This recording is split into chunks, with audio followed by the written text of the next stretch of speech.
עכשיו לסיפורו של עופר נחום, שהמתין 5 שנים להשתלת קרנית שהייתה אמורה להחזיר לו את מאור עיניו. אבל זה לקח כאמור 5 שנים, לבסוף זה קרה, נמצא התורם, ועופר זכה לראות לראשונה את ביתו הקטנה. יואב אבן, כתבנו, פגש אותו בבית החולים בילינסון. ראשון מספר 5, 9, 4, 2... אחרי שנים ארוכות של עיוורון, עופר חזר היום לראות.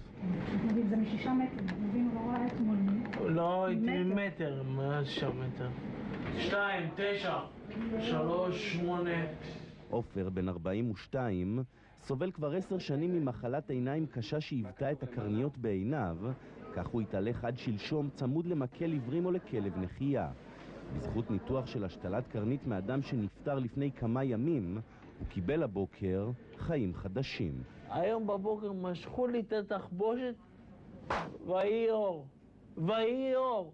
חיים חדשים לגמרי, נולדתי מחדש. בסדר, יופי.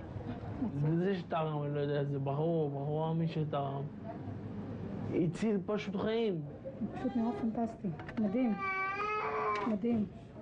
השינוי הוא כל כך דרמטי שזה פשוט... אז שלפני ניתוח ראיתי רק פס לבן היה לי. נכון? שהארנו לך את האור, כן. נכון? נכון. אני יודע. עכשיו אני רואה.